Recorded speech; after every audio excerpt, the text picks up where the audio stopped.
Hey everyone, I am glad that you are here today. So, today we're talking about something that I run into all the time: Medicare myths. Not little misunderstandings, but things that people actually believe that can cost them options, flexibility, and even money. So, if you've ever heard conflicting advice about Medicare, type myth in the comments. If we haven't met yet, I'm Casey Album. I help people navigate Medicare and build a strategy that fits their life, not just for today, but for years down the road. And I'm also a licensed pilot, and that's why so many of my clients refer to me as their Medicare co pilot. To use an aviation analogy, you need a flight plan, and then you need to know where you're going and how to avoid bad weather and turbulence along the way. It's your journey, so that's why I'm the co pilot and not the pilot, but it means I'm in the right seat next to you every step of the way at enrollment and every step throughout your Medicare journey.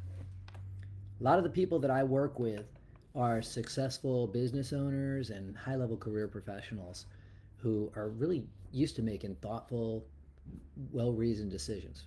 Well, Medicare deserves that same level of thinking. Over the past 30 years, my family has helped literally thousands of people enroll in Medicare and choose the right coverage structure for the long term.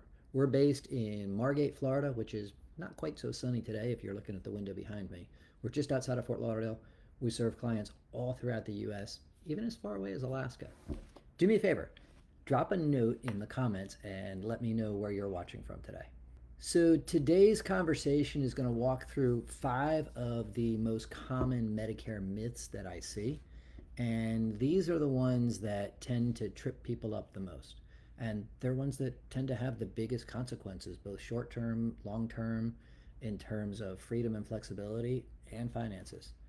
And if you're already on Medicare, well, this is going to be a great refresher for you. And hopefully, it'll give you the confidence that you're already on the right track. That sounds helpful? Type me in the comments. So, one of the biggest myths that I see is this misconception that everyone has to enroll when you turn 65. Let me set the record straight. Not everyone has to enroll at 65. It all depends on your situation, and in many cases, it might actually make sense not to. For example, if you're still working and you're covered on an employer group plan, and that's a company that has 20 or more employees, a large group plan, or you're on your spouse's plan, it may make sense for you to delay starting Medicare until you're ready to come off of that group plan. Same thing might happen if maybe you've got a younger spouse or you've got younger dependents and they don't have access to that same level of coverage right now. Then you may, and if you're going to continue to work anyways, you may want to stay on that plan until they're able to get their own coverage. That way you can avoid them having to go out into the marketplace and get an Affordable Care Act plan. An employer group plan is almost always going to be superior to an ACA type plan. But there's some details that people often miss. First of all, a lot of times the common uh, misconception is that, well, you can delay taking Part B, but you have to enroll in Part A at 65. And that's just not true.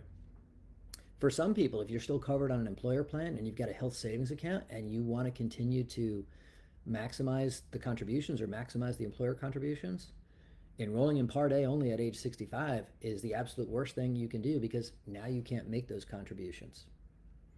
So it may or may not make sense for you to enroll in Medicare. Every situation is different. Another misconception is that you're automatically enrolled in Medicare at age 65. Well, you're automatically enrolled if you're already collecting Social Security prior to age 65. Otherwise, you're going to need to manually enroll through SSA.gov. And by the way, in that scenario, and it's rare, but it happens, you can still be collecting Social Security, still working, and in that case, if you're covered under a group plan, you can decline Part B and still have the group coverage. When you do eventually transition off that group plan, the timing is going to matter. And you're going to need to provide Social Security with proof that you've had creditable continuous coverage going back to your 65th birthday so that you can avoid the late enrollment penalties. This is a place where strategy rather than assumptions really, really matters. The second myth is I can just take COBRA and stay on that, or I can stay on my ACA plan and just deal with Medicare later. This is a myth that can get really, really expensive. A lot of times COBRA seems like a simple bridge, and we're seeing this a lot lately. Someone gets laid off prior to 65, they've got 18 months of COBRA. It's a perfect bridge to Medicare. Sometimes COBRA will take them out past Medicare, so they think, well, I'll just stay on COBRA.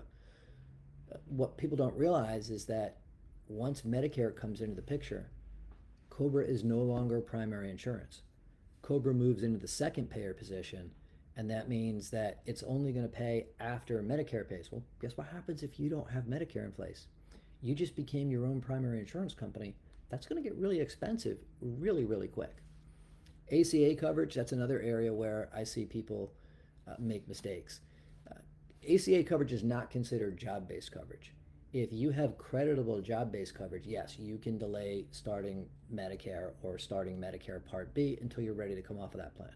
But ACA isn't considered job-based coverage, but you can technically keep that plan past age 65. So I see people that they stay on their ACA plan. Remember, your initial enrollment period at age 65 is a 3-month window. It starts 3 months before your birthday, includes your birthday month, and extends through 3 months after. If you're someone who has to enroll at 65, this is the period of time where you need to enroll to avoid those penalties. Well, I've seen people stay on their ACA plan 6 months past turning 65, 7 months past turning 65 or somewhere, and then realize, I probably should start Medicare now. Well, guess what happens? Now you're outside of your IEP. So you're probably thinking, okay, well, I'll just enroll, I'll have a few months of penalties. Doesn't work like that. Now you're going to have to wait until the next general enrollment period at the beginning of the year. You're going to have a full year's worth of penalties, and those penalties are going to stay with you for life. So in these, and by the way, if you get laid off and you're offered COBRA, you're going to want to sign up for Medicare right away, especially even if you have Part A, you're going to want to sign up for Part B right away, because you're typically only going to be covered on that job plan until the end of the month where you left the job, and then it's going to switch to COBRA. But this is an area where I see people run into late enrollment penalties, gaps in coverage, and then the other thing is if you delay too long, you can run into limited options later on, because your 6-month Medicare Supplement open enrollment window, that's the period of time from when you activate your Part B coverage, where every Medicare Supplement provider has to sell you a plan no matter what kind of pre-existing conditions you have. That's a 6-month window from when you start your Part B coverage. Now, there are some exceptions, but that's the general rule. And this is one of those areas where misunderstanding the timing can cause issues, and where knowing the timing really makes a big difference ahead of time. So if this is making you aware of things that you weren't aware of, write timing in the comments. Another big one is I can switch to a Medicare Supplement plan anytime I want to. And this is a big one, especially for people who start on Medicare Advantage. A lot of times people transition to Medicare and they're used to open enrollment every year with their job, and it's just a simple 1-year enrollment. Next year, this year I chose the PPO, next year I'll choose the HMO or the other option that they have. Well, that leads to this common belief that with Medicare that I'll just switch later if I want to. It doesn't work like that. Now, when you're on an Advantage plan, there are limited windows of time where you're able to switch. There's 2 enrollment periods, and other than that, you're locked in for the year. But the other thing is that you can only switch to a Medicare Supplement plan or switch Medicare Supplement plans when you're healthy. Again, you've got a 6-month window from when you activate your Part B coverage where you're going to be guaranteed issue with no health questions. Otherwise, what can happen? Well, first, you have to be able to answer the health questions. And if you can't, that means you could be uninsurable. That means you won't be able to get a Medigap. And that means you might be locked into coverage that just isn't going to work as well when you need it to. Another misconception that I hear on the same topic is all supplements are the same. Well, the letter plans are all the same. Plan G is Plan G. Plan N is Plan N. The benefits are all standardized, but the companies are definitely not. And oftentimes, the company with the lowest premium can end up costing you more for that same letter plan over time. A lot of companies use what I refer to as teaser pricing, which means especially the age 65 to 67 window, they price their initial premiums below what it costs them, and then they raise premiums significantly later on. So they're actually pricing it below cost as a customer acquisition strategy, and then they look to catch up later on, because once you're out of that 6-month window, it gets harder to switch. Some of those companies, they end up being behind the curve and continue to chase that. And then what they do is they'll close that book of business and not take any new people on, open up a new one with the same strategy and go through that same thing for a couple of years. Other companies will price their plans a little higher, but then focus on maintaining stable premiums over time. They'll take rate increases as soon as they think they need to protect their claims loss ratio and keep their costs low. They do a good job of managing their administrative costs. And that's where really understanding the company and their history, their track record is really, really important, because sometimes a company with a higher premium, if it's a company that has a history of stable premiums over time, is actually going to cost you a lot less in the long run.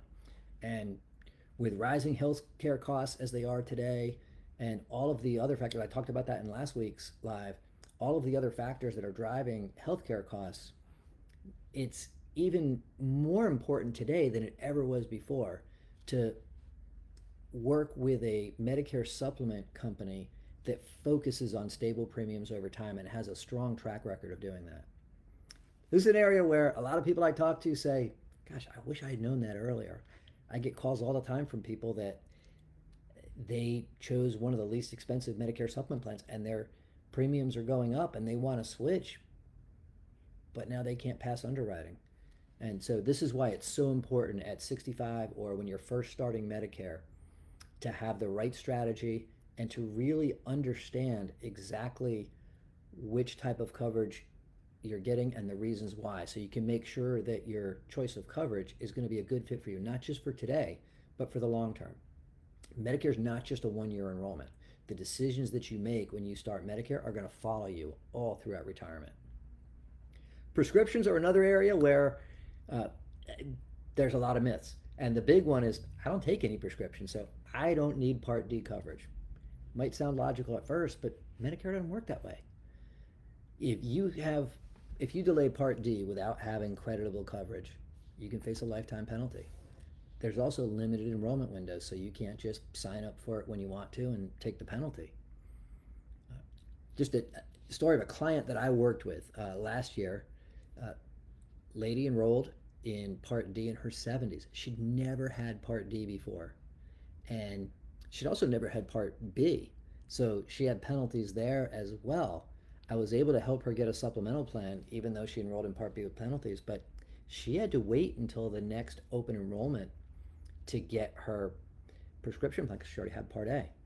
And she didn't have creditable job-based coverage. She just signed up for Part A at 65, never did anything.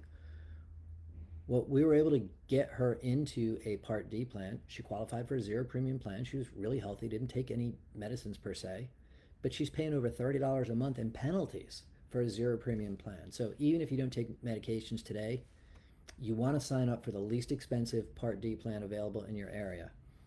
And that way you're going to protect yourself and protect your future options. And myth number 5, this is the one where I see a lot of people understand these 4 previous myths correctly, but they still end up making mistakes. And that's, I don't need an agent, I can do it myself. And I hear this one a lot, and I understand it. People want to do their own research.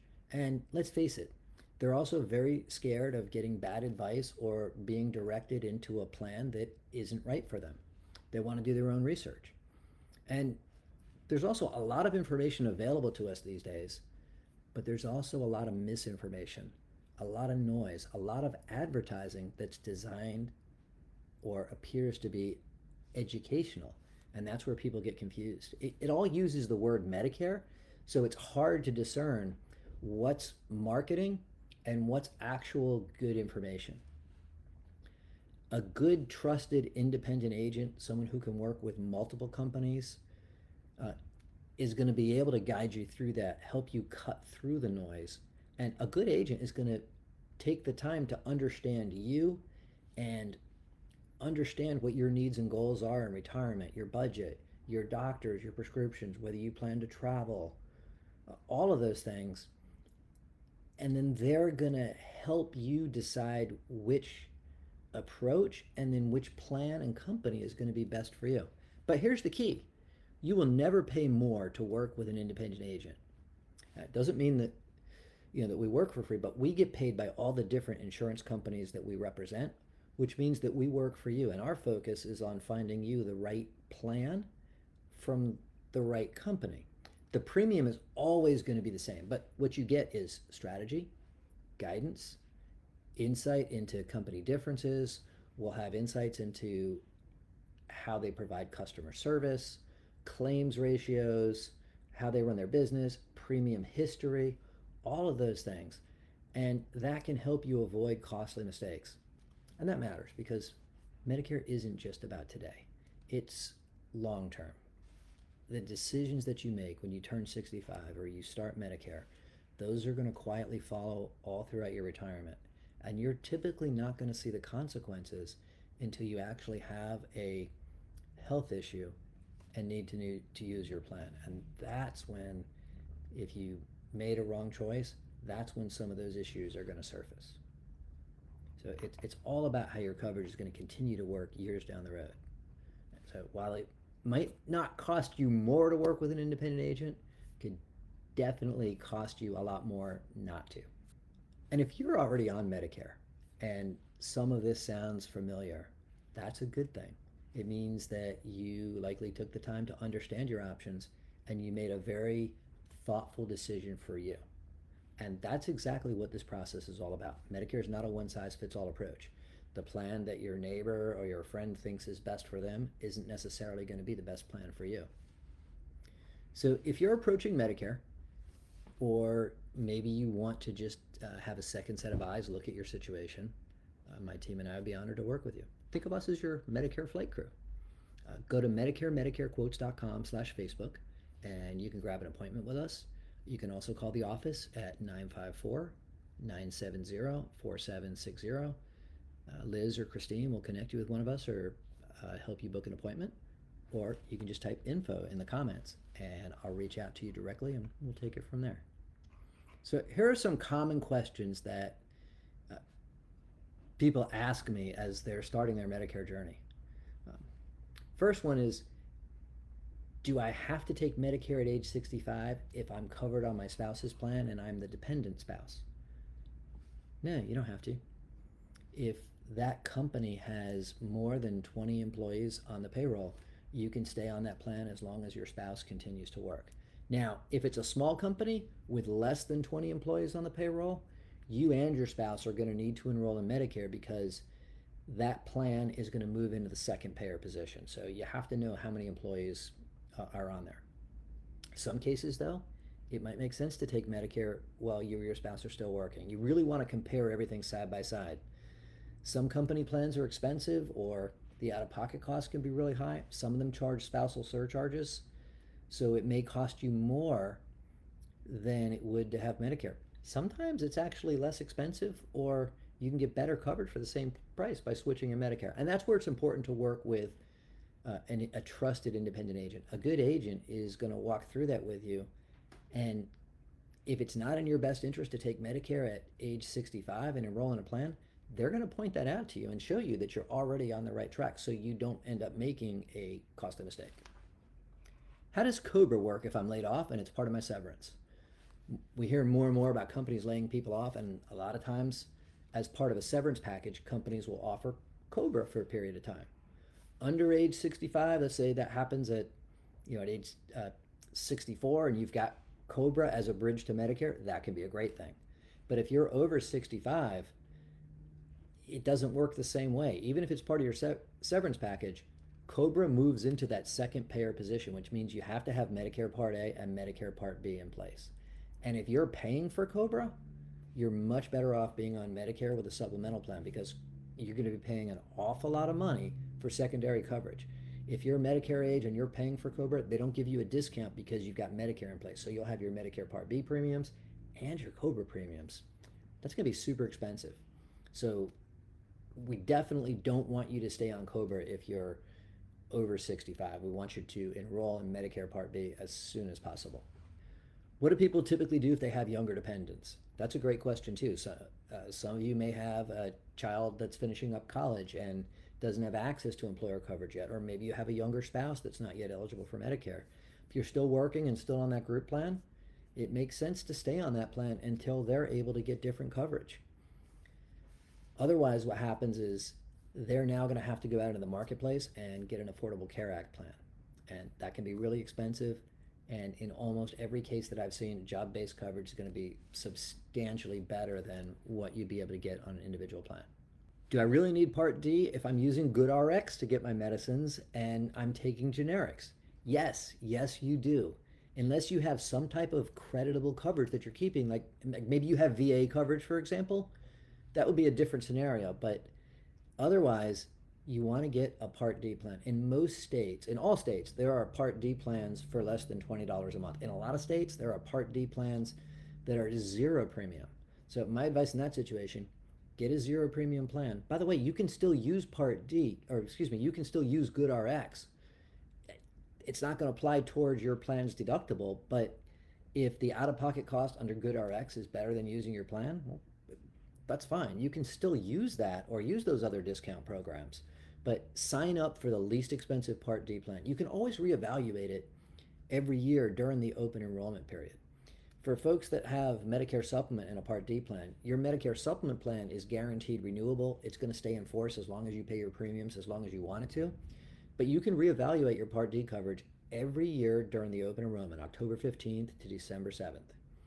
And it's a good idea to reevaluate it if the plan has changed, if your medicines have changed, and that's something that take you 10 or 15 minutes. It's well worth it. And guess what? If you're happy with your plan the following year and nothing's changed, you don't have to actually re-enroll. You can just stay in that plan and it'll roll over automatically. Isn't a Medicare Advantage PPO with out-of-network benefits the same as a supplement just without a premium? That is also a common misconception, because a lot of Medicare Advantage plans, as part of the marketing, they will tell you that you can go out of network. Well, yes, you can. However, that out of network doctor is still going to need to get pre-approval for any treatments that they provide, number one. Number two, they have to agree that they're going to accept that plan on an out of network basis, and they're not obligated to do that. More often than not, an out-of-network doctor is not going to accept the plan, because if they were happy with the reimbursement rate, the approval process, and some of the other things that go into deciding whether or not to be in network with that plan, they'd probably be in network. This is an area where I see people get burned because they think, all right, I'm going to get the best of both worlds. I'm going to get the freedom and flexibility of a Medicare Supplement plan with the low monthly cost of a Medicare Advantage plan. Remember, Medicare Advantage isn't free. Yes, you give up that monthly premium that you have with a Medicare Supplement plan, but you're paying as you go to terms of co-pays and co-insurance until you reach a maximum out of pocket, which the average maximum out of pocket right now in 2026 is somewhere around $6,000. With the Medicare Supplement plan, of course, you've got that monthly premium, but you've got predictable costs and very limited out-of-pocket costs, and you have benefits that cannot be changed. Don't forget, with an Advantage plan too, even if your doctor's in the network, they can leave the network at mid-year. You can only leave 2 times a year during one of the designated enrollment periods. Now, I'm not saying Advantage plans are bad. There are some people that they work for. But it's important that you understand exactly how managed care works if you're thinking about getting into one of those plans.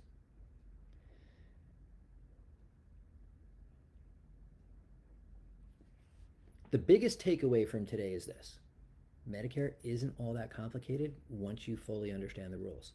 And a trusted agent, a trusted guide is going to make sure that you approach it more from just looking at a plan brochure and picking a plan. They're going to make sure that you understand the rules, the timing, and how that all applies to you. And then they're going to help you determine which coverage structure makes the most sense for the long term. Believing the wrong information, it can limit your options later, lock you into a plan that just doesn't work when you need it, and it can cost you a lot more. Remember, Medicare isn't just a one-year decision. It's a decision that's going to follow you all throughout your retirement.